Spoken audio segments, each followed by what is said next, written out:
Assalamualaikum warahmatullahi wabarakatuh. Perkenalkan, nama saya Laili Mustara Madani. Tentu kalian tetap semangat ya dalam pembelajaran bahasa Indonesia. Semangat, semangat, semangat. Sebelum memulai pembelajaran hari ini, mari kita berdoa terlebih dahulu menurut kepercayaannya masing-masing agar pembelajaran hari ini berjalan dengan lancar dan ilmu yang saya sampaikan bermanfaat untuk kalian semuanya. Doa mulai. Selesai. Apakah kalian tahu apa itu teks berita? Teks berita adalah teks yang berisi informasi mengenai suatu hal, kejadian, atau peristiwa yang terjadi dan masih hangat dibicarakan oleh banyak orang. Sebuah berita yang berdasarkan fakta, tapi tidak semua fakta diangkat menjadi sebuah berita. Nah, di sini juga ada ciri-ciri teks berita. Yang pertama, aktual, yaitu terkini, terbaru, terhangat, baru saja, atau sedang terjadi. Yang kedua, faktual, kejadian benar-benar merupakan suatu kenyataan, bukan suatu rekayasa, khayalan, atau karangan. Yang ketiga yaitu penting. Ada dua hal penting. Pertama, tokoh yang terlibat dalam pemberitahuan adalah tokoh penting atau memiliki kapasitas yang telah diakui oleh masyarakat. Kedua, materi berita menyangkut kepentingan orang banyak dan mempengaruhi kondisi masyarakat. Yang keempat, peristiwa yang menarik dan masyarakat biasanya bersifat menghibur, aneh, memiliki unsur kedekatan, mengandung nilai kemanusiaan, mengandung unsur informasi. Ada juga fungsi teks berita. Yang pertama, mendapatkan informasi. Yang kedua, menambah wawasan. Yang ketiga, sebagai pelajaran hidup. Jenis-jenis teks berita yang terdiri dari yang pertama, berita langsung, yang kedua, berita mendalam, yang ketiga, berita penyelidikan atau penyelidikan dari berbagai sumber, yang keempat, berita interpretatif atau pendapat penulis, yang kelima, berita opini atau pendapat ahli. Unsur-unsur teks berita. Yang pertama, what, apa kejadian atau peristiwa yang diberitakan. Yang kedua, who, siapa saja orang yang terlibat. Yang ketiga, when, kapan waktu kejadiannya.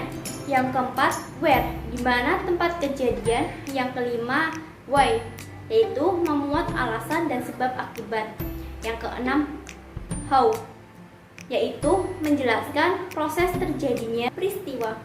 Struktur teks berita ada 4. Yang pertama, orientasi berita, berisi mengenai pembuka dari suatu peristiwa yang diberitakan. Yang kedua, peristiwa, berisi mengenai jalannya kejadian dari awal sampai akhir, didasari pada peristiwa yang terjadi dan dijelaskan berdasarkan fakta dari lapangan. Yang ketiga, sumber berita, berisi mengenai sumber didapatnya berita tersebut. Biasanya berita yang ditambahkan sumber dituliskan pada media cetak dan elektronik. Kaidah kebahasaan teks berita. Yang pertama, pengguna bahasa baku yaitu bahasa standar, sifatnya universal dan sebagian besar kalangan masyarakat mudah untuk memahaminya. Yang kedua, penggunaan kalimat langsung yaitu ditandai dengan 2 tanda petik ganda dan disertai keterangan pernyataan. Yang ketiga, kalimat tidak langsung. Lawan dari kalimat langsung biasanya ditandai dengan konjungsi bahwa. Yang keempat, penggunaan kata kerja. Kata kerja yang menunjukkan respon atau sikap seseorang terhadap suatu tindakan. Struktur teks berita. Struktur teks berita memiliki 3 struktur. Yang pertama, judul. Yang kedua, teras. Dan yang ketiga, tubuh. Yang pertama, judul atau headline. Judul merupakan kata kunci yang mewakili keseluruhan isi berita. Dalam teks berita, Judul biasanya memuat tentang kejadian yang akan dibahas. Judul yang menarik akan memungkinkan pembaca tertarik terhadap berita yang disampaikan. Yang kedua, teras atau lead. Teras berita atau lead adalah bagian yang penting dalam berita.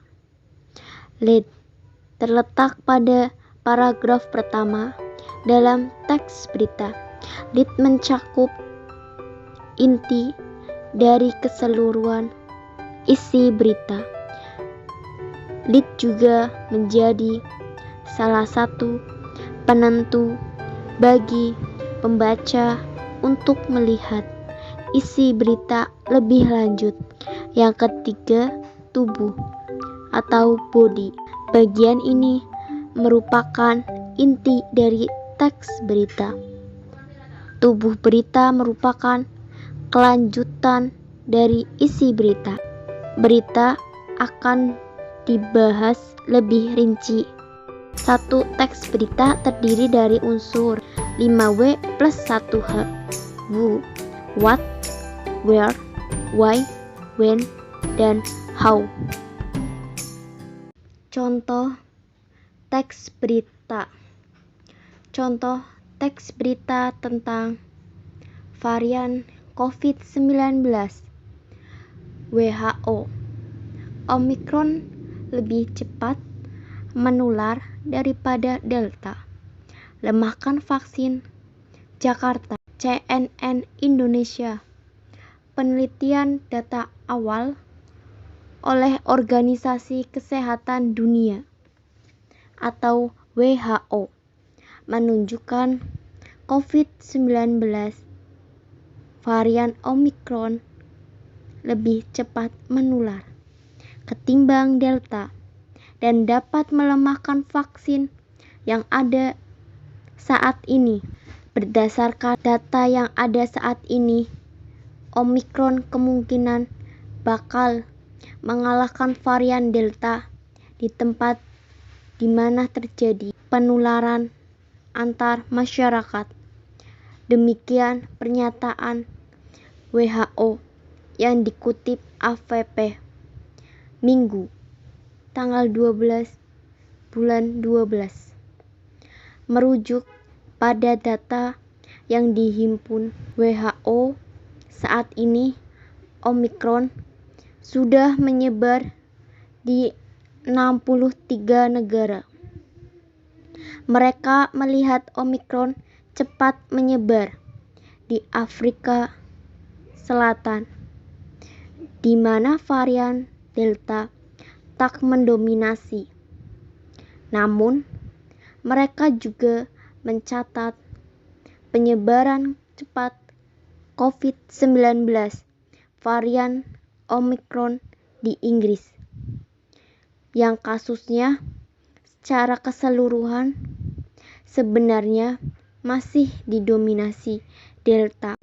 Meski demikian, WHO menegaskan bahwa data yang ada saat ini masih kurang.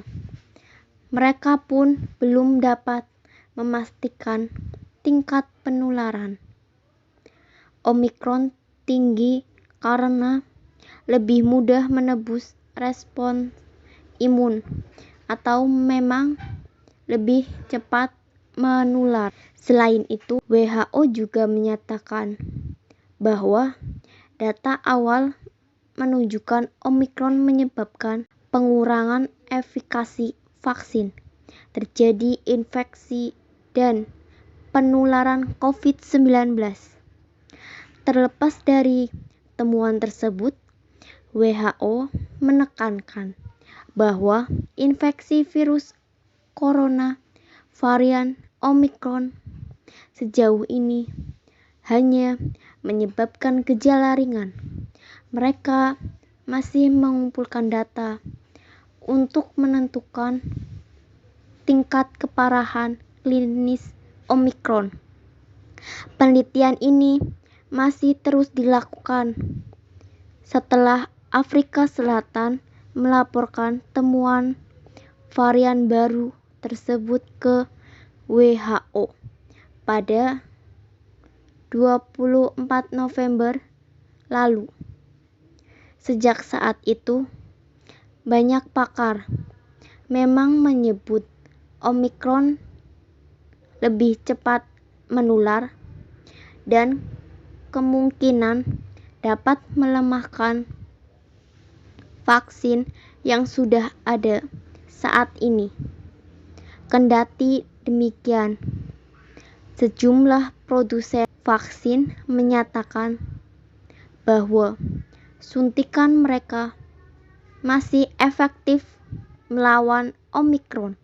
Pfizer atau BioNTech bahkan menyebut 3 dosis vaksin mereka efektif menangkal varian baru itu. Nah, itu video tentang pembelajaran teks berita. Untuk lebih memahaminya lagi, kalian bisa menonton ulang video berikut ini. Terima kasih. Wassalamualaikum warahmatullahi wabarakatuh. Tetap jaga kesehatan ya, dan patuhi protokol kesehatan.